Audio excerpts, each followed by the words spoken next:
step into any pub in Port Talbot, and you are bound to find a punter who either is, or used to be, a steel worker. Since the beginning of the 20th century, the fortunes of this Welsh town of 40,000 have been inextricably linked to the health of the steel industry. Tata Steel, the Indian giant who owns the local steel plant, employs 10% of the population here, but this is also an area that in June 2016 voted to leave the European Union by a 56% majority. 2 years after that vote, locals have no regrets. There's a price to pay for going in, there is a price to pay for coming out, says John Jones, a taxi driver who was a steel worker for 20 years. I personally voted to come out, because I'm not happy with the way we have been treated and the amount of money that's going into Europe from Britain. We are hard-working people and I think we deserve to keep out. In many ways, Port Talbot, a Labour hinterland, is a microcosm of that much-talked-about working-class fury. People here feel neglected and ignored by the London political establishment. In early 2016, this came to a head. After China flooded the global market with cheap steel, Tata announced it was cutting 1,000 jobs, including 750 at Port Talbot. The crisis prompted a debate about why a government that was willing to bail out the banks could not do the same for British steel. For disgruntled steel workers in Port Talbot, the Brexit vote was their chance to get the people at the top, and the national media, to listen. In a bitter irony, they are also the ones who stand to lose the most from Brexit. For decades, Wales has benefited from generous European subsidies, which have gone towards a variety of projects, from sports and education, to farming and culture.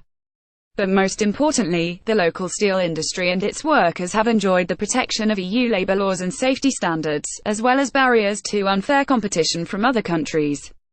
If a hard Brexit comes to fruition, those protections will no longer apply.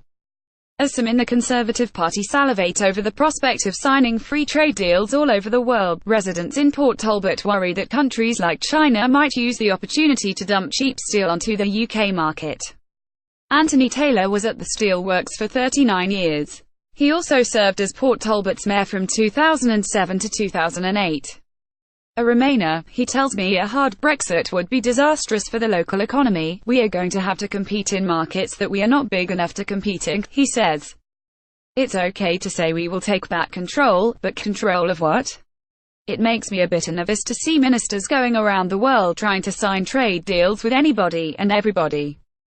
It doesn't look good. Last month, Carwyn Jones, the Welsh First Minister, expressed caution over signing individual trade deals with other countries, saying it's hugely important that we get the trading relationship with Europe right.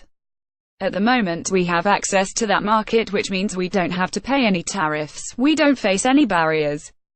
Why would we want to put barriers where none exist? He said at the launch of a new paper on trade policy. Crashing out of Europe without a meaningful trade deal in place would spell disaster for Welsh industries, particularly steel, according to an economic impact analysis conducted by the Cardiff Business School. At the moment, the EU does slap some fairly significant tariffs on steel commodity imports into Europe, says Max Munday, who co-authored the study. Were we to come out of the European Union and start signing trade deals with other countries on a World Trade Organization basis, there could be more free flow of steel imports into the UK, which could damage our domestic industry prospects. Port Talbot's economy has been struggling for a long time, way before the June 2016 vote. The rows of boarded-up shops on the high street are a painful reminder of a bygone era. The steelworks too have been on the decline, but a hard Brexit could signify the death knell for an industry known for its ability to survive. On Friday, Theresa May will brief the country on the type of Brexit the government is going to pursue. For people like Taylor, the former mayor and Remainer, there can only be one way. I would like her to say we will be part of the customs union of some sort or another, he says. I listened to the speech that Jeremy Corbyn made, which is so ambiguous as to be unbelievable. We don't know where we stand with either political party, they are too busy posturing. They should be out there negotiating and trying to get the best deal for the British people. And yet, customs union, single market, hard Brexit, soft Brexit all seem too abstract to describe the mood in Port Talbot, where people have felt worlds apart from the London bubble for so long. Those leavers I speak to still seem to be riding the emotional high that led them to split from Europe in the summer of 2016, enamored with a nostalgic nationalist rhetoric.